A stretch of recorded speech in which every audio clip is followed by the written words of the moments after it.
Hi all, welcome to KS mentor. ഞാൻ രമ്യ. ഇന്ന് നമ്മൾ ഡിസ്കസ് ചെയ്യാൻ പോകുന്നത് കേരള ഭൂമിശാസ്ത്രത്തിൽ നിന്നും LDCയുടെ പ്രീവിയസ് ഇയർ ചോദിച്ചിട്ടുള്ള ക്വസ്റ്റ്യൻസ് ആണ്. നമ്മൾ കഴിഞ്ഞ ഒരു ക്ലാസ്സിൽ ഇതിൻ്റെ ഒരു ഫസ്റ്റ് പാർട്ടായിട്ട് നമ്മൾ കുറച്ച് ക്വസ്റ്റ്യൻസ് നമ്മൾ ഡിസ്കസ് ചെയ്തിട്ടുണ്ടായിരുന്നു. അതിൻ്റെ ഒരു കണ്ടിന്യൂഷൻ ആണ് ഇന്നത്തെ നമ്മുടെ ക്ലാസ്. അപ്പോൾ ഇന്ന് നമ്മൾ ഡിസ്കസ് ചെയ്യാൻ പോകുന്നത് LDCയുടെ മെയിൻസ് പരീക്ഷകളിൽ ചോദിച്ചിട്ടുള്ള വന്യജീവി സങ്കേതങ്ങൾ, അതുപോലെ തന്നെ നാഷണൽ പാർക്കുകൾ, അങ്ങനെ വനങ്ങളും വന്യജീവി സങ്കേതങ്ങളും ഒക്കെ ആയിട്ട് ബന്ധപ്പെട്ടിട്ടുള്ള ആ ഒരു ഏരിയയിൽ നിന്നും ചോദിച്ചിട്ടുള്ള ചോദ്യങ്ങളാണ് ഇന്നത്തെ നമ്മുടെ ക്ലാസ്സിൽ നമ്മൾ ഡിസ്കസ് ചെയ്യാൻ പോകുന്നത്. സോ നമുക്ക് ഫസ്റ്റ് ക്വസ്റ്റ്യൻ നോക്കാം. ആദ്യത്തെ ക്വസ്റ്റ്യൻ ഞാനൊന്ന് വായിക്കാം. ക്വസ്റ്റ്യൻ ഇങ്ങനെയാണ്: കേരളത്തിൽ ഒരു വൃക്ഷത്തിന്റെ പേരിൽ അറിയപ്പെടുന്ന വന്യജീവി സംരക്ഷണ കേന്ദ്രം ഏതാണെന്നാണ് നമ്മളോട് ചോദിച്ചിരിക്കുന്നത്. അപ്പം നമുക്ക് 4 ഓപ്ഷൻസ് തന്നിട്ടുണ്ട്. ചിന്നാർ വന്യജീവി സങ്കേതം, പെപ്പാറ വന്യജീവി സങ്കേതം, തട്ടേക്കാട് പക്ഷി സങ്കേതം, ചെന്തുരുണി വന്യജീവി സങ്കേതം. അപ്പോൾ ഒരു വൃക്ഷത്തിന്റെ പേരിൽ അറിയപ്പെടുന്ന വന്യജീവി സങ്കേതം ഏതാണെന്നാണ് ചോദിച്ചിരിക്കുന്നത്. അപ്പോൾ ഇതിൻ്റെ ഉത്തരം വരുന്നത് ചെന്തുരുണി വന്യജീവി സങ്കേതമാണ്. ഒരു വൃക്ഷത്തിന്റെ പേരിൽ അറിയപ്പെടുന്ന വന്യജീവി സങ്കേതം എന്ന് പറയുന്നത് ചെന്തുരുണി വന്യജീവി സങ്കേതമാണ്. അപ്പോൾ നമുക്ക് ചെന്തുരുണി വന്യജീവി സങ്കേതവും അതുപോലെ തന്നെ ഇതിൻ്റെ ആൻസർ എന്ന് പറയുന്നത് ചെന്തുരുണി വന്യജീവി സങ്കേതമാണ്. അപ്പോൾ നമുക്ക് ഇതിനകത്തുള്ള ഓരോ ഓപ്ഷൻസും എടുത്ത് നമുക്കൊന്ന് ഡിസ്കസ് ചെയ്യാം. അപ്പോൾ നമുക്ക് ആദ്യമേ തന്നെ ചെന്തുരുണി വന്യജീവി സങ്കേതം, ഇതിനകത്തുള്ള കുറച്ച് അഡീഷണൽ ആയിട്ടുള്ള ഫാക്ട്സ് നമുക്കൊന്ന് ഡിസ്കസ് ചെയ്യാം. അതുപോലെ തന്നെ ഇതിനകത്തുള്ള മറ്റ് 3 ഓപ്ഷൻസും കൂടി നമുക്കൊന്ന് ഡിസ്കസ് ചെയ്യാം. സോ നമുക്ക് ആദ്യത്തെ ഓപ്ഷൻ നമുക്ക് നോക്കാം. ആദ്യത്തെ ഓപ്ഷൻ മീൻസ് നമ്മുടെ ഉത്തരം നമുക്കൊന്ന് നോക്കാം. ചെന്തുരുണി വന്യജീവി സങ്കേതം. ഓക്കെ, ചെന്തുരുണി വന്യജീവി സങ്കേതം സ്ഥിതി ചെയ്യുന്നത് കൊല്ലം ജില്ലയിലാണ്. നമുക്ക് എല്ലാവർക്കും അറിയാവുന്ന ഒരു പോയിന്റ് ആണ്. ചെന്തുരുണി വന്യജീവി സങ്കേതം എന്ന് പറയുന്നത് കൊല്ലം ജില്ലയിലാണ് സ്ഥിതി ചെയ്യുന്നത്. ഓക്കെ, കൊല്ലം ജില്ലയിലാണിത് സ്ഥിതി ചെയ്യുന്നത്. അതുപോലെ തന്നെ ഈ ഒരു വന്യജീവി സങ്കേതം എന്ന് പറയുന്നത് നമ്മുടെ അഗസ്ത്യമല ബയോസ്ഫിയർ റിസർവിന്റെ ഭാഗമാണ്. ഓക്കെ, അഗസ്ത്യമല ബയോസ്ഫിയർ റിസർവിന്റെ ഭാഗമാണ്.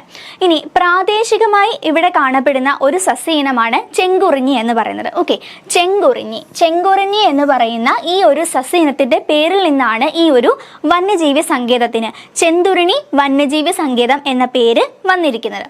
ഇനി നമ്മൾ അറിഞ്ഞിരിക്കേണ്ടുന്ന മറ്റൊരു പോയിന്റ് ആണ് ഇവിടുത്തെ ഏറ്റവും ഉയരം കൂടിയ കൊടുമുടി ഏതാണെന്ന്. ഓക്കെ, ഇവിടുത്തെ ഏറ്റവും ഉയരം കൂടിയ കൊടുമുടിയുടെ പേരാണ് ആൾവാർ കുറിച്ചി. ഓക്കെ, ഏറ്റവും ഉയരം കൂടിയ കൊടുമുടിയുടെ പേരാണ് ആൾവാർ കുറിച്ചി എന്ന് പറയുന്നത്. ഇനി ഈ ചെന്തുരുണി വന്യജീവി സങ്കേതവുമായി ബന്ധപ്പെട്ട് നമ്മൾ അറിഞ്ഞിരിക്കേണ്ടുന്ന കുറച്ച് നദികളുണ്ട്, പ്രധാനപ്പെട്ട നദികളുണ്ട്. ആ 3 നദികളാണ്. ഒന്ന് ചെന്തുരുണി. ഓക്കെ, ചെന്തുരുണി. അതുപോലെ തന്നെ രണ്ടാമത്തെ നദിയാണ് കഴുത്തുരുത്തി. ഓക്കെ, കഴുത്തുരുത്തി. മൂന്നാമത്തെ നദിയാണ് കുളത്തൂപ്പുഴ. ഓക്കെ, ഈ 3 നദികളും ഈ പറയുന്ന ചെന്തുരുണി വൈൽഡ് ലൈഫ് സാങ്ച്വറി അല്ലെങ്കിൽ വന്യജീവി സങ്കേതത്തിലൂടെ ഒഴുകുന്ന നദികളാണ്. ഈ 3 നദികളുടെ വേറൊരു പ്രത്യേകത എന്ന് വെച്ചാൽ ഈ 3 നദികളും കൂടി ചേർന്നിട്ടാണ് നമ്മുടെ കല്ലടയാറ് രൂപം കൊള്ളുന്നത്. ഓക്കെ, കല്ലടയാറ് രൂപം കൊള്ളുന്നത് ഈ 3 നദികൾ ചേർന്നിട്ടാണ്. അപ്പോൾ ഇത്രയും കാര്യങ്ങൾ ചെന്തുരുണി വൈൽഡ് ലൈഫ് സാങ്ച്വറിനെ കുറിച്ച് നമ്മൾ അറിഞ്ഞിരിക്കേണ്ടതാണ്. നമ്മുടെ രണ്ടാമത്തെ ഓപ്ഷൻ എന്ന് പറയുന്നത് ചിന്നാർ വന്യജീവി സങ്കേതമാണ്. അപ്പോൾ നമുക്ക് ഈ ചിന്നാർ വന്യജീവി സങ്കേതത്തിന്റെ കുറച്ച് ബേസിക് ആയിട്ടുള്ള ഫാക്ട്സും കൂടി നമുക്കൊന്ന് ഡിസ്കസ് ചെയ്യാം. അപ്പോൾ ചിന്നാർ വന്യജീവി സങ്കേതം ഇത് സ്ഥിതി ചെയ്യുന്നത് ഇടുക്കി ജില്ലയിലാണ്. ഓക്കെ, ഇടുക്കി ജില്ലയിലാണ് ചിന്നാർ വന്യജീവി സങ്കേതം സ്ഥിതി ചെയ്യുന്നത്. ഇനി നമ്മൾ അറിഞ്ഞിരിക്കേണ്ടുന്ന നമുക്ക് അറിയാവുന്ന 2 പോയിന്റുകളാണ് ചാമ്പൽ മലയണ്ണാനും അതുപോലെ തന്നെ നക്ഷത്ര ആമയും. ഈ ചാമ്പൽ മലയണ്ണാനും നക്ഷത്ര ആമയും കാണപ്പെടുന്ന കേരളത്തിലെ ഏക വന്യജീവി സങ്കേതവും നമ്മുടെ ഈ ചിന്നാർ വന്യജീവി സങ്കേതമാണ്. ഓക്കെ, ചാമ്പൽ മലയണ്ണാനും നക്ഷത്ര ആമയും കാണപ്പെടുന്ന കേരളത്തിലെ ഏക വന്യജീവി സങ്കേതം എന്ന് പറയുന്നത് ചിന്നാർ വന്യജീവി സങ്കേതമാണ്. അതുപോലെ തന്നെ ഈ ചാമ്പൽ മലയണ്ണാനെ സംരക്ഷിക്കുന്ന ഇന്ത്യയിലെ 2ാമത്തെ വന്യജീവി സങ്കേതവും ഈ പറയുന്ന ചിന്നാർ വന്യജീവി സങ്കേതം തന്നെയാണ്. ചാമ്പൽ മലയണ്ണാന്റെ ഇന്ത്യയിലെ 2ാമത്തെ ആവാസ കേന്ദ്രമാണ് ഈ പറയുന്ന ചിന്നാർ വന്യജീവി സങ്കേതം എന്ന് പറയുന്നത്. ഇനി ഇതിലെ നമുക്ക് മറ്റൊരു പോയിന്റ് അറിഞ്ഞിരിക്കേണ്ടത് പശ്ചിമഘട്ടം അഥവാ നമ്മുടെ വെസ്റ്റേൺ ഘാട്സിന്റെ മഴനിഴൽ പ്രദേശത്തിലായിട്ടാണ് ഈ പറയുന്ന ചിന്നാർ വന്യജീവി സങ്കേതം വരുന്നത്. ഓക്കെ, അപ്പം മഴനിഴൽ മേഖലയിലാണ് ഈ പറയുന്ന ചിന്നാർ വന്യജീവി സങ്കേതം വരുന്നത്. ഇനി നമ്മൾ എപ്പോഴും ബാക്കി എല്ലാ നാഷണൽ പാർക്കോ അല്ലെങ്കിൽ വൈൽഡ് ലൈഫ് സാങ്ച്വറീസ് ഒക്കെ പറയുമ്പോൾ നമ്മൾ അറിഞ്ഞിരിക്കേണ്ടുന്ന ഒരു പോയിന്റ് ആണ് അവിടുത്തെ പ്രധാനപ്പെട്ട കൊടുമുടികൾ ഏതൊക്കെയാണെന്ന്. അപ്പോൾ ചിന്നാർ വന്യജീവി സങ്കേതത്തിലെ പ്രധാനപ്പെട്ട കൊടുമുടികൾ എന്ന് പറയുന്നത് ഒന്ന് കോട്ടക്കൊമ്പുമല. ഓക്കെ, കോട്ടക്കൊമ്പുമല. രണ്ടാമത്തത് വെള്ളായിക്കൽ മല. ഓക്കെ, കോട്ടക്കൊമ്പുമല, വെള്ളായിക്കൽ മല. മൂന്നാമത്തത് വിരിയൂട്ടുമല. ഓക്കെ, മൂന്നാമത്തത് വിരിയൂട്ടുമല. ഇങ്ങനെ 3 പ്രധാനപ്പെട്ട കൊടുമുടികളാണ് ചിന്നാർ വന്യജീവി സങ്കേതത്തിൽ കാണപ്പെടുന്നത്. നമ്മുടെ ഓപ്ഷനിലെ മൂന്നാമത്തെ വന്യജീവി സങ്കേതമായിട്ട് നമുക്ക് തന്നിരുന്നത് പെപ്പാറ വന്യജീവി സങ്കേതമാണ്. അപ്പോൾ അതിന്റെ കുറച്ച് ബേസിക് ആയിട്ടുള്ള ഫാക്ട്സും കൂടി നമുക്കൊന്ന് ഡിസ്കസ് ചെയ്യാം. പെപ്പാറ വന്യജീവി സങ്കേതം സ്ഥിതി ചെയ്യുന്നത് തിരുവനന്തപുരം ജില്ലയിലാണ്. ഓക്കെ, തിരുവനന്തപുരം ജില്ലയിലാണ് പെപ്പാറ വന്യജീവി സങ്കേതം സ്ഥിതി ചെയ്യുന്നത്. 1983 ഈ ഒരു വന്യജീവി സങ്കേതം രൂപീകരിച്ചത്. 1983. ഇനി ഈ ഒരു വന്യജീവി സങ്കേതത്തിന്റെ പ്രത്യേകത എന്ന് വെച്ച് കഴിഞ്ഞാൽ നമ്മുടെ അഗസ്ത്യമല ബയോസ്ഫിയർ റിസർവിന്റെ ഭാഗമായിട്ട് വരുന്ന ഒരു വന്യജീവി സങ്കേതമാണ് ഈ പറയുന്ന പെപ്പാറ വന്യജീവി സങ്കേതം എന്ന് പറയുന്നത്. അഗസ്ത്യമല ബയോസ്ഫിയർ റിസർവിന്റെ ഭാഗമാണ്. നമ്മുടെ നെയ്യാറും അതുപോലെ തന്നെ അഗസ്ത്യമല ബയോസ്ഫിയർ റിസർവിന്റെ ഭാഗമാണ്. ഇപ്പൊ നമ്മുടെ ഈ പെപ്പാറ വന്യജീവി സങ്കേതവും അഗസ്ത്യമല ബയോസ്ഫിയർ റിസർവിന്റെ ഭാഗമാണ്. ഇനി നമ്മൾ അറിഞ്ഞിരിക്കേണ്ടുന്ന മറ്റൊരു പോയിന്റ് എന്ന് പറയുന്നത് പെപ്പാറ അണക്കെട്ട്. നമ്മുടെ കരമന നദിയുടെ കുറുകെ നിർമ്മിച്ചിരിക്കുന്ന അണക്കെട്ടാണ് ഈ പറയുന്ന പെപ്പാറ അണക്കെട്ട് എന്ന് പറയുന്നത്. ഇതിന്റെ വിഷ്ടി പ്രദേശമാണ് ഈ പറയുന്ന വന്യജീവി സങ്കേതം എന്ന് പറയുന്നത്. ഓക്കെ, അപ്പൊ ഈ പെപ്പാറ അണക്കെട്ടിന്റെ വിഷ്ടി പ്രദേശമാണ് ഈ പറയുന്ന പെപ്പാറ വന്യജീവി സങ്കേതം എന്ന് പറയുന്നത്. ഇനി ഇവിടുത്തെ പ്രധാനപ്പെട്ട കൊടുമുടികൾ ഏതൊക്കെയാണെന്ന് അറിഞ്ഞിരിക്കുക. ഒന്നാമത്തത് ചെമ്മുഞ്ഞിമൊട്ട. ഓക്കെ, ചെമ്മുഞ്ഞിമൊട്ട. രണ്ടാമത്തത് അതിരുമല. മൂന്നാമത്തത് അറുമുഖം കുന്ന്. അടുത്തത് കോവിൽ തേരിമല. അടുത്തത് നാച്ചിയാടിക്കുന്ന്. ഓക്കെ, ഇതിത്രയുമാണ് ഈ പറയുന്ന പെപ്പാറ വന്യജീവി സങ്കേതത്തിലെ പ്രധാനപ്പെട്ട കൊടുമുടികൾ എന്ന് പറയുന്നത്. ഒന്നും കൂടി നമുക്ക് നോക്കാം. ചെമ്മുഞ്ഞിമൊട്ട, അതിരുമല, അറുമുഖം കുന്ന്, അതുപോലെ കോവിൽ തേരിമല, നാച്ചിയാടിക്കുന്ന്. ഇതിത്രയുമാണ് ഇവിടുത്തെ പ്രധാനപ്പെട്ട കൊടുമുടികൾ എന്ന് പറയുന്നത്. നമ്മുടെ ഓപ്ഷനിൽ നമുക്ക് അടുത്തതായിട്ട് തന്നിരുന്നത് തട്ടേക്കാട് പക്ഷി സങ്കേതമാണ്. അപ്പോൾ ഈ പറയുന്ന തട്ടേക്കാട് പക്ഷി സങ്കേതത്തിന്റെ കുറച്ച് ബേസിക് ആയിട്ടുള്ള ഫാക്ട്സും കൂടി നമുക്കൊന്ന് നോക്കാം. 1983 തട്ടേക്കാട് പക്ഷി സങ്കേതം രൂപീകരിച്ചത്. ഓക്കെ, 1983. ഇനി ഇത് ഏത് ജില്ലയിലാണെന്ന് നമ്മൾ അറിഞ്ഞിരിക്കണം. എറണാകുളം ജില്ലയിലാണ് തട്ടേക്കാട് പക്ഷി സങ്കേതം സ്ഥിതി ചെയ്യുന്നത്. ഇനി ഇതിന്റെ ഒരു പ്രത്യേകത എന്ന് വെച്ച് കഴിഞ്ഞാൽ കേരളത്തിലെ ഏറ്റവും വലിയ പക്ഷി സങ്കേതവുമാണ്. അതുപോലെ തന്നെ കേരളത്തിലെ ആദ്യത്തെ പക്ഷി സങ്കേതവും ഈ തട്ടേക്കാട് പക്ഷി സങ്കേതമാണ്. കേരളത്തിലെ ഏറ്റവും വലിയ പക്ഷി സങ്കേതവുമാണ്, കേരളത്തിലെ ആദ്യത്തെ പക്ഷി സങ്കേതവുമാണ് തട്ടേക്കാട് പക്ഷി സങ്കേതം എന്ന് പറയുന്നത്. സോ ഏറ്റവും വലിയ പക്ഷി സങ്കേതവുമാണ്, ആദ്യത്തെ പക്ഷി സങ്കേതവുമാണ്. ഇനി ഈ പറയുന്ന തട്ടേക്കാട് പക്ഷി സങ്കേതത്തിന് മറ്റൊരു പേരും കൂടിയുണ്ട്, അല്ലെങ്കിൽ അതിനെ മറ്റൊരു പേരിലും കൂടി അറിയപ്പെടുന്നുണ്ട്. അത് സലീം അലി പക്ഷി സങ്കേതം എന്നാണ് അറിയപ്പെടുന്നത്. ഓക്കെ, അപ്പോൾ സലീം അലി പക്ഷി സങ്കേതം എന്ന പേരിലും തട്ടേക്കാട് പക്ഷി സങ്കേതത്തിനെ അറിയപ്പെടുന്നുണ്ട്. ഇനി ഈ ഒരു പക്ഷി സങ്കേതം മലയാറ്റൂർ റിസർവ് ഫോറസ്റ്റിന്റെ ഒരു ഭാഗമാണെന്ന് നമുക്ക് പറയാം. ഓക്കെ, അപ്പോൾ തട്ടേക്കാട് പക്ഷി സങ്കേതം ഏത് ഫോറസ്റ്റ് റിസർവിന്റെ ഭാഗമാണെന്ന് ചിലപ്പോൾ ചോദിച്ചേക്കാം. മലയാറ്റൂർ ഫോറസ്റ്റ് റിസർവിന്റെ ഭാഗമാണ് തട്ടേക്കാട് പക്ഷി സങ്കേതം എന്ന് പറയുന്നത്. ഓക്കെ, മലയാറ്റൂർ റിസർവ് ഫോറസ്റ്റിന്റെ ഭാഗമാണ്. ഇനി ഇവിടെയുള്ള പ്രധാനപ്പെട്ട കൊടുമുടികൾ ഏതൊക്കെയാണെന്ന് നമുക്ക് നോക്കാം. ഒന്നെന്ന് പറയുന്നത് തൊപ്പിമുടി. ഓക്കെ, തൊപ്പിമുടി. രണ്ടാമതായിട്ട് ഒരു കൊടുമുടിയുണ്ട്, ന്യായപ്പിള്ളിമുടി. ഓക്കെ, 2 കൊടുമുടികളാണ് ഇവിടെ ഉള്ളത്. ഒന്ന് തൊപ്പിമുടി, രണ്ടാമത്തേത് ന്യായപ്പിള്ളിമുടി. ഇത് രണ്ടുമാണ് ഇവിടെ കാണപ്പെടുന്ന പ്രധാനപ്പെട്ട 2 കൊടുമുടികൾ എന്ന് പറയുന്നത്. ഇനി നമ്മൾ പക്ഷി സങ്കേതത്തെ കുറിച്ചാണ് നമ്മളിപ്പം പഠിച്ചത് അല്ലെ. സോ പക്ഷി സങ്കേതവുമായിട്ട് ബന്ധപ്പെട്ട് നമ്മൾ എപ്പോഴും PSC പഠിക്കുന്ന നമ്മൾ കേൾക്കുന്ന 2 വാക്കുകളാണ് പക്ഷിഗ്രാമവും പക്ഷിപാതാളവും. സോ അത് എവിടെയാണെന്നും കൂടി നമുക്കൊന്ന് ജസ്റ്റ് റിവൈസ് ചെയ്തിട്ട് പോകാം. പക്ഷിഗ്രാമം എവിടെയാണ്? ആലപ്പുഴ ജില്ലയിലെ നൂറനാടാണ് പക്ഷിഗ്രാമം സ്ഥിതി ചെയ്യുന്നത്. അതുപോലെ പക്ഷിപാതാളമുണ്ട് അല്ലെ, വയനാട്ടിലെ ബ്രഹ്മഗിരി കുന്നുകളിലാണ് പക്ഷിപാതാളം സ്ഥിതി ചെയ്യുന്നത്. സോ പക്ഷിപാതാളം വയനാട്ടിലെ ബ്രഹ്മഗിരി കുന്നുകളിലാണ് പക്ഷിപാതാളം സ്ഥിതി ചെയ്യുന്നത്. ഓക്കെ, അപ്പൊ നമ്മൾ ആദ്യത്തെ ചോദ്യം നമ്മൾ ഡിസ്കസ് ചെയ്ത് കഴിഞ്ഞു. അതിനകത്തുള്ള എല്ലാ ഓപ്ഷൻസും നമ്മൾ ഡിസ്കസ് ചെയ്തു. അപ്പൊ ഇനി ആ ഓപ്ഷൻസിനകത്ത് നിന്ന് നമുക്ക് ഏതെങ്കിലും ഒരു ചോദ്യം ചോദിക്കുവാണെങ്കിൽ നമുക്ക് ഉത്തരം കണ്ടെത്താൻ പറ്റും. ആ രീതിയിൽ നമ്മൾ അത്യാവശ്യം എല്ലാ പോയിന്റ്സുകളും നമ്മൾ ഡിസ്കസ് ചെയ്ത് കഴിഞ്ഞു. ഇനി നമുക്ക് രണ്ടാമത്തെ ചോദ്യം നമുക്ക് നോക്കാം. ചോദ്യം ഞാനൊന്ന് വായിക്കാം. പക്ഷികളുടെ സംരക്ഷണത്തിനായി നീക്കി വച്ചിരിക്കുന്ന പ്രദേശം ഏതാണെന്നാണ് നമ്മളോട് ചോദിച്ചിരിക്കുന്നത്. നമുക്ക് 4 ഓപ്ഷൻസ് തന്നിട്ടുണ്ട്. Silent Valley, Thattekad, Eravikulam, Muthanga. അപ്പോൾ ഇത് നമ്മളിപ്പോൾ ഓൾറെഡി പഠിച്ചു കഴിഞ്ഞ ഒരു ഫാക്റ്റാണ്. പക്ഷികൾക്ക് വേണ്ടിയിട്ട് മാറ്റി വെച്ചിരിക്കുന്ന പ്രദേശം എന്ന് പറയുന്നത് ഏതാണ്? തട്ടേക്കാട് പക്ഷി സങ്കേതമാണ്. നമ്മളിപ്പോൾ ഓൾറെഡി പഠിച്ചതാണ് അല്ലെ. കേരളത്തിലെ ആദ്യത്തതും അതുപോലെ തന്നെ കേരളത്തിലെ ഏറ്റവും വലിയ പക്ഷി സങ്കേതവുമാണ് തട്ടേക്കാട് പക്ഷി സങ്കേതം. അപ്പൊ അത് തന്നെയാണ് കേരളത്തിലെ പക്ഷികളുടെ സംരക്ഷണത്തിനായി നീക്കി വച്ചിരിക്കുന്ന പ്രദേശം. നമുക്ക് 4 ഓപ്ഷൻസ് തന്നിരിക്കുന്നതിനകത്ത് സൈലന്റ് വാലി, തട്ടേക്കാട്, ഇരവികുളം, മുത്തങ്ങ. അപ്പൊ ഇതിനകത്ത് നമുക്ക് പറയാൻ പറ്റുന്നത് ഏതാണ്? തട്ടേക്കാടാണ് നമ്മുടെ ആൻസർ ആയിട്ട് നമുക്ക് പറയാൻ പറ്റുന്നത്. ഓക്കെ, നമുക്കിനി അടുത്ത ചോദ്യം നോക്കാം. ചോദ്യം എങ്ങനെയാണ്? സൈരന്ധ്രി വനം എന്നറിയപ്പെടുന്ന ദേശീയ ഉദ്യാനം ഏതാണ് എന്നാണ് ചോദിച്ചിരിക്കുന്നത്. സൈരന്ധ്രി വനം എന്നറിയപ്പെടുന്ന നാഷണൽ പാർക്ക് ഏതാണെന്നാണ് ചോദിച്ചിരിക്കുന്നത്. അപ്പോൾ ഇവിടെ നമുക്ക് 4 ഓപ്ഷൻസ് തന്നിട്ടുണ്ട്. ഇരവികുളം, മതികെട്ടാൻചോല, പാമ്പാടുംചോല, സൈലന്റ് വാലി. സോ സൈരന്ധ്രി വനം എന്നറിയപ്പെടുന്നത് സൈലന്റ് വാലി നാഷണൽ പാർക്ക് അല്ലെങ്കിൽ സൈലന്റ് വാലി ദേശീയ ഉദ്യാനത്തിനെയാണ് സൈരന്ധ്രി വനം എന്ന് അറിയപ്പെടുന്നത്, എന്ന പേരിൽ അറിയപ്പെടുന്നത്. ഓക്കെ, സോ നമുക്കിനി ഇതിന്റെ കുറച്ച് ഡീറ്റെയിൽ ആയിട്ടുള്ള കാര്യങ്ങളും കൂടി നമുക്കൊന്ന് ഡിസ്കസ് ചെയ്യാം.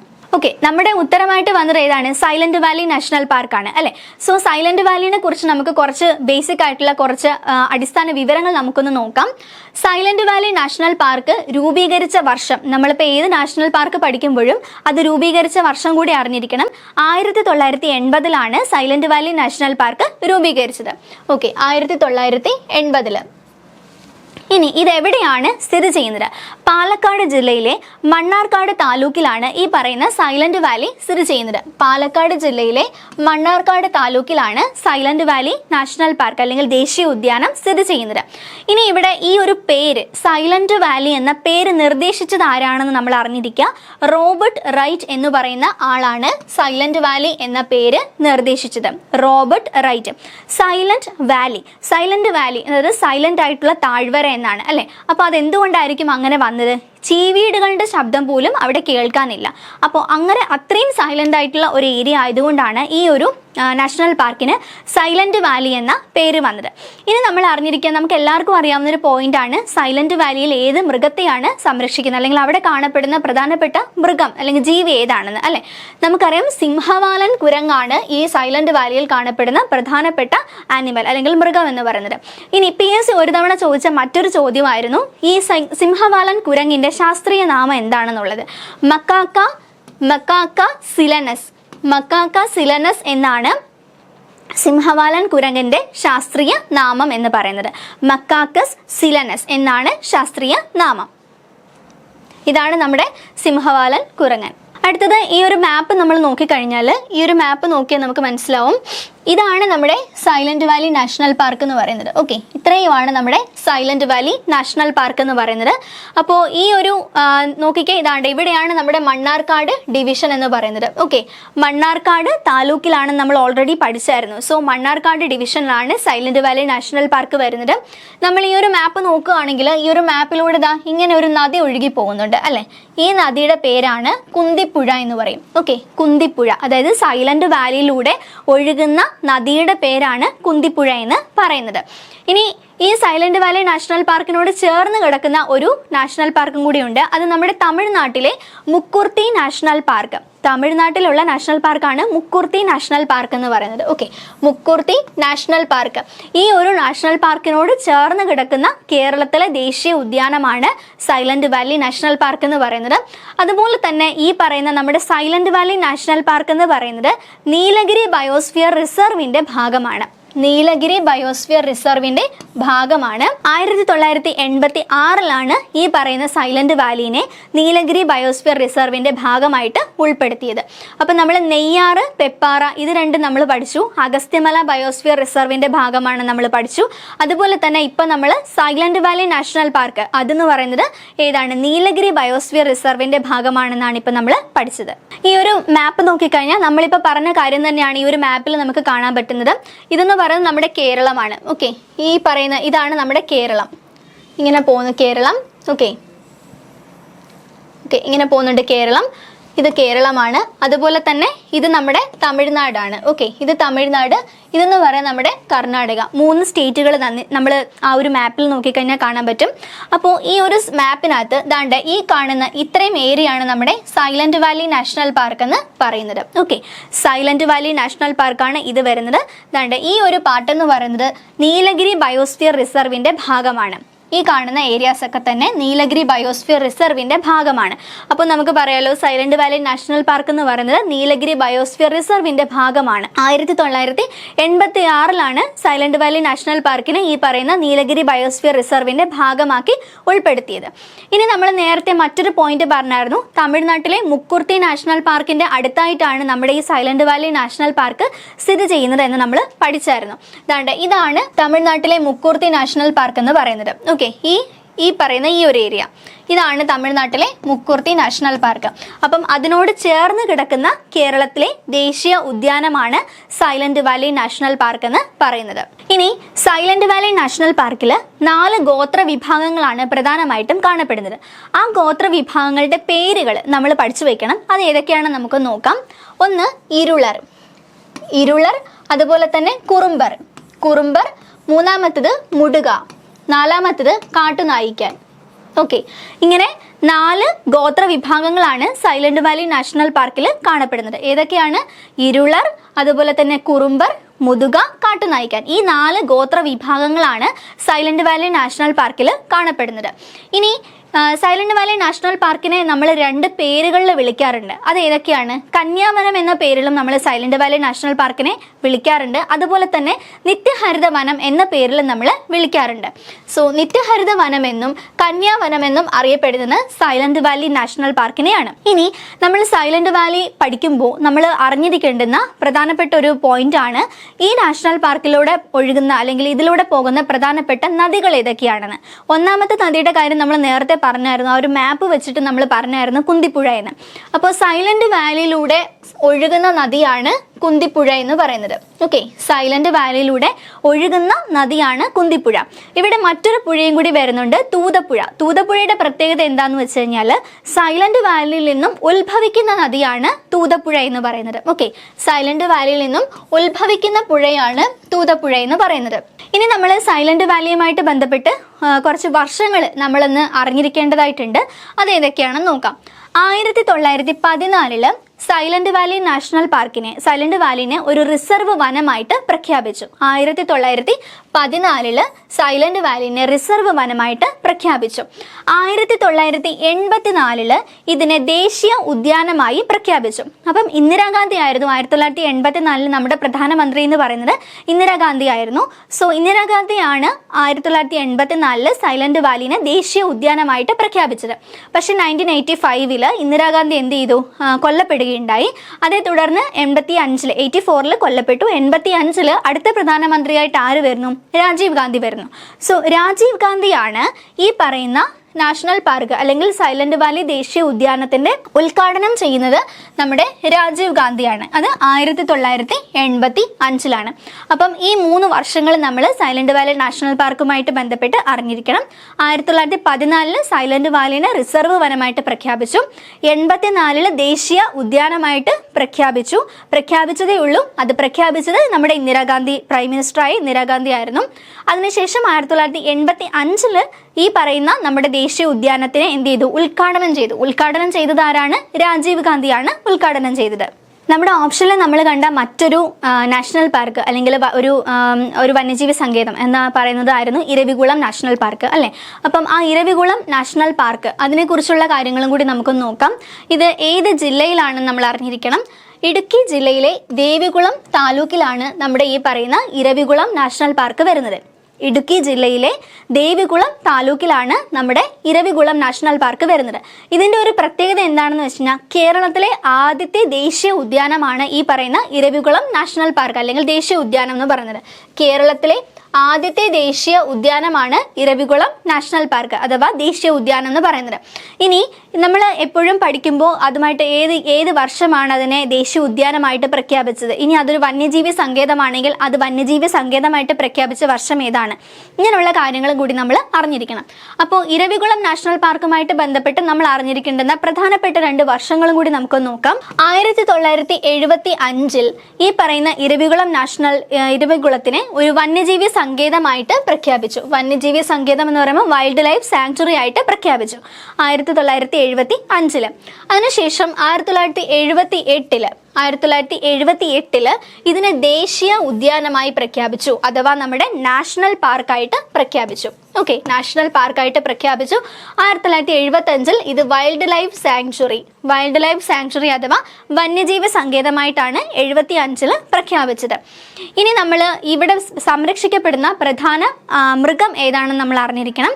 നീലഗിരി താർ. ഓക്കെ, നീലഗിരി താർ അഥവാ വരയാടിനെയാണ് ഈ പറയുന്ന ഇരവികുളം നാഷണൽ പാർക്കിൽ സംരക്ഷിക്കുന്നത്. നീലഗിരി താർ അഥവാ വരയാട്, ഇതിനെയാണ് ഇവിടെ നമ്മൾ പ്രധാനമായിട്ടും സംരക്ഷിക്കുന്നത്, അല്ലെങ്കിൽ ഇതിനെയാണ് ഇവിടെ പ്രധാനമായിട്ടും കാണാൻ പറ്റുന്നത്.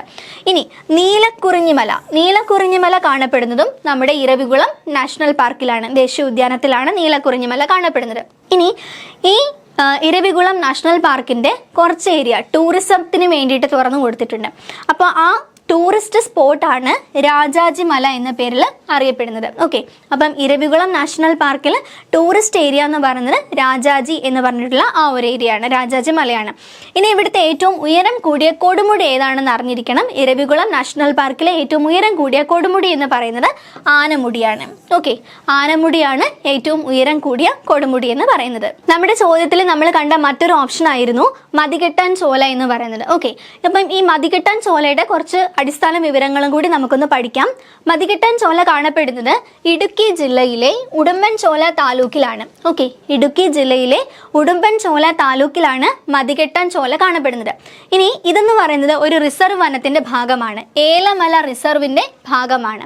അപ്പം മതികെട്ടാൻ ചോല എന്ന് പറയുന്നത് ഏലമല റിസർവ് ഫോറസ്റ്റിന്റെ ഭാഗമാണെന്ന് നമുക്ക് പറയാം. ഇനി ഇതിലൂടെ ഒഴുകുന്ന ഒരു പ്രധാനപ്പെട്ട നദിയാണ് പന്നിയാർ എന്ന് പറയുന്നത്. ഓക്കെ, പന്നിയാർ എന്ന് പറയുന്നതാണ് നദിയാണ് ഈ പറയുന്ന നമ്മുടെ മതികെട്ടാൻ ചോലയിലൂടെ ഒഴുകുന്ന പ്രധാനപ്പെട്ട നദി എന്ന് പറയുന്നത്. ഇനി ഈ ഒരു മതികെട്ടാൻ ചോലയിൽ നിന്നും ഉത്ഭവിക്കുന്ന 3 പ്രധാനപ്പെട്ട നദികളുണ്ട്. ആ നദികളുടെ പേര് നമ്മൾ അറിഞ്ഞിരിക്കണം. ഉച്ചിലകുത്തിപ്പുഴ, മതികെട്ടാൻ പുഴ, അതുപോലെ ഞണ്ടാർ പുഴ. ഉച്ചിലകുത്തിപ്പുഴ, മതികെട്ടാൻ പുഴ, ഞണ്ടാർ പുഴ, ഈ 3 നദികളും ഉത്ഭവിക്കുന്നത് ഈ പറയുന്ന മതികെട്ടാൻ ചോലയിൽ നിന്നാണ്. ഈ 3 നദികളുടെ മറ്റൊരു പ്രത്യേകത എന്താണെന്ന് വെച്ചാൽ ഈ പന്നിയാർ എന്ന് പറഞ്ഞ ഈ നദിയുടെ ട്രിബ്യൂട്ടറീസ് ആണ് ഈ പറയുന്ന 3 നദികളും. ഈ 3 നദികളും ഉത്ഭവിക്കുന്നത് മതികെട്ടാൻ ചോലയിൽ നിന്നാണ്. ഓക്കെ, നമ്മുടെ ചോദ്യത്തിലെ അടുത്ത ഓപ്ഷൻ ആയിരുന്നു പാമ്പാടും ചോല എന്ന് പറയുന്നത്. അപ്പോൾ ഈ പാമ്പാടും ചോലയുടെ കുറച്ച് അടിസ്ഥാന വിവരങ്ങൾ നോക്കുകയാണെങ്കിൽ പാമ്പാടും ചോല സ്ഥിതി ചെയ്യുന്നത് ഏത് ജില്ലയിലാണെന്ന് അറിഞ്ഞിരിക്കണം. ഇടുക്കി ജില്ലയിലാണ് പാമ്പാടും ചോല സ്ഥിതി ചെയ്യുന്നത്. ഓക്കെ, ഇടുക്കി ജില്ലയിലാണ് പാമ്പാടും ചോല സ്ഥിതി ചെയ്യുന്നത്. ഇനി ഇതിന്റെ പ്രത്യേകത എന്താണെന്ന് വെച്ചാൽ കേരളത്തിലെ ഏറ്റവും ചെറിയ ദേശീയ ഉദ്യാനമാണ് ഈ പറയുന്ന പാമ്പാടും ചോല എന്ന് പറയുന്നത്. കേരളത്തിലെ ഏറ്റവും ചെറിയ ദേശീയ ഉദ്യാനമാണ് പാമ്പാടും ചോല എന്ന് പറയുന്നത്. 2003 ഇതിനെ ഒരു ദേശീയ ഉദ്യാനമായിട്ട് പ്രഖ്യാപിച്ചത്. ഓക്കെ, 2003 ഇതിനെ ദേശീയ ഉദ്യാനമായിട്ട് പ്രഖ്യാപിച്ചത്. ഇനി നമ്മൾ അറിഞ്ഞിരിക്കേണ്ടുന്ന മറ്റൊരു പ്രധാനപ്പെട്ട പോയിന്റ് എന്ന് പറയുന്നത് Kochi Kodaikanal highway. Okay, Kochi Kodaikanal highway കടന്നു പോകുന്നത് ഈ പറയുന്ന പാമ്പാടും ചോലയിലൂടെയാണ്. കൊച്ചി കൊടൈക്കനാൽ ഹൈവേ കടന്നു പോകുന്നത് പാമ്പാടും ചോലയിലൂടെയാണ്. ഓക്കെ, നമുക്കപ്പം അടുത്ത ചോദ്യം നോക്കാം. ചോദ്യം ഇങ്ങനെയാണ്: വംശനാശം സംഭവിച്ചുകൊണ്ടിരിക്കുന്ന വരയാടുകൾക്ക് പ്രസിദ്ധമായ കേരളത്തിലെ ദേശീയ ഉദ്യാനം ഏതാണെന്നാണ് ചോദിച്ചിരിക്കുന്നത്. അപ്പോൾ നമ്മളിപ്പോൾ ഓൾറെഡി നമ്മൾ ഡിസ്കസ് ചെയ്ത പോയിന്റിനകത്ത് നിന്ന് തന്നെ ചോദിച്ചിരിക്കുന്ന ഒരു ചോദ്യമാണിത്. നമ്മൾ ഓൾറെഡി ഇരവികുളം നാഷണൽ പാർക്ക് പഠിച്ചപ്പോൾ നമ്മൾ പറഞ്ഞതായിരുന്നു അവിടെ പ്രധാനമായിട്ടും സംരക്ഷിക്കപ്പെടുന്ന ആനിമൽ അല്ലെങ്കിൽ മൃഗം എന്ന് പറയുന്നത് ഏതാണ്? നമ്മുടെ നീലഗിരി താർ അല്ലെങ്കിൽ വരയാടുകളെയാണ് അവിടെ പ്രധാനമായിട്ടും സംരക്ഷിക്കപ്പെടുന്നത്, അല്ലെങ്കിൽ അവിടെ കാണപ്പെടുന്ന മൃഗം എന്ന് പറയുന്നത് ഏതാണ്? വരയാടാണ്. അപ്പോൾ നമ്മുടെ ചോദ്യം അത് തന്നെയാണ്, വംശനാശം സംഭവിച്ചുകൊണ്ടിരിക്കുന്ന വരയാടുകൾക്ക് പ്രസിദ്ധമായ കേരളത്തിലെ ദേശീയ ഉദ്യാനം ഏതാണ് എന്നാണ് ചോദിച്ചിരിക്കുന്നത്. അപ്പോൾ നമുക്ക് ഉത്തരം അറിയാം, ഏതാണ്? ഇരവികുളം നാഷണൽ പാർക്കാണ്. നമ്മൾ ഇന്നീ ക്ലാസ്സിൽ ഡിസ്കസ് ചെയ്തതൊക്കെ തന്നെ LDCയുടെ പ്രീവിയസ് ഇയർ ക്വസ്റ്റ്യൻസ് ആണ്. അതായത് മെയിൻസ് പരീക്ഷയിൽ ചോദിച്ച കേരള ജോഗ്രഫിയിൽ നിന്ന് ചോദിച്ചിട്ടുള്ള അതിൽ തന്നെ നമ്മളൊരു സ്പെസിഫിക് ആയിട്ടുള്ള ഒരു ടോപ്പിക്കാണ് നമ്മളിന്ന് ഡിസ്കസ് ചെയ്തത്. വനങ്ങൾ, അതുപോലെ തന്നെ വനവകുപ്പുമായിട്ട് ബന്ധപ്പെട്ടിട്ടുള്ള ഇനിഷ്യേറ്റീവ്സ്, അതുപോലെ നമ്മുടെ ദേശീയ ഉദ്യാനങ്ങൾ, അതുപോലെ വന്യജീവി സങ്കേതങ്ങൾ. അപ്പോൾ ഇങ്ങനെയുള്ള ആ ഒരു ടോപ്പിക്ക്, വനങ്ങൾ ആയിട്ട് ബന്ധപ്പെട്ടിട്ടുള്ള ഒരു ടോപ്പിക്കാണ് നമ്മൾ ഇന്ന് ഡിസ്കസ് ചെയ്തത്. അപ്പം ഇതുവരെ ചോദിച്ചിട്ടുള്ള ഈ ഒരു ടോപ്പിക്കിൽ നിന്ന് ചോദിച്ച ഏരിയാസൊക്കെ നമ്മൾ കോംപ്രിഹെൻസീവ് ആയിട്ട്, ഹോളിസ്റ്റിക് ആയിട്ട് നമ്മൾ ഈ ഒരു ക്ലാസ്സിൽ, ചെറിയൊരു ക്ലാസ്സിൽ നമ്മൾ കവർ ചെയ്തിട്ടുണ്ട്. അപ്പോൾ നിങ്ങൾ നോക്കുകയാണെങ്കിൽ നിങ്ങൾ പഠിക്കുന്ന ഓരോ വന്യജീവി സങ്കേതമാണെങ്കിലും ദേശീയ ഉദ്യാനമാണെങ്കിലും അതുമായിട്ട് ബന്ധപ്പെട്ട ഓരോന്നിൻ്റെയും പോയിന്റുകൾ നമ്മൾ ഡിസ്കസ് ചെയ്തിട്ടുണ്ട്. സോ നിങ്ങൾക്ക് റിവൈസ് ചെയ്യാനുള്ള നല്ലൊരു ക്ലാസ് കൂടിയാണിത്. അപ്പോൾ നിങ്ങളിത് നന്നായിട്ട് റിവൈസ് ചെയ്യുക. നമുക്കിനി അടുത്ത ഒരു ടോപ്പിക്ക്, നമുക്ക് LDCയുടെ തന്നെ നമുക്ക് കേരള ജോഗ്രഫിയിൽ നിന്ന് ചോദിച്ച ഇനിയും ടോപ്പിക്സുകളുണ്ട്. ഉണ്ട്, അഗ്രികൾച്ചർ ആൻഡ് റിസർച്ച് സെൻറ്റേഴ്സ് ഉണ്ട് അല്ലേ, അതുണ്ട്. അതുപോലെ നമ്മുടെ ജലവൈദ്യുത പദ്ധതികളുണ്ട്. അങ്ങനെ കുറച്ച് ഏരിയാസും കൂടി ഉണ്ട്. അത് നമ്മൾ വരുന്ന ക്ലാസ്സുകളിലായിട്ട് ഡിസ്കസ് ചെയ്യുന്നതായിരിക്കും. അപ്പോൾ നമ്മുടെ ക്ലാസ്സുകൾ നിങ്ങൾ ലൈക്ക് ചെയ്യുക, സബ്സ്ക്രൈബ് ചെയ്യുക.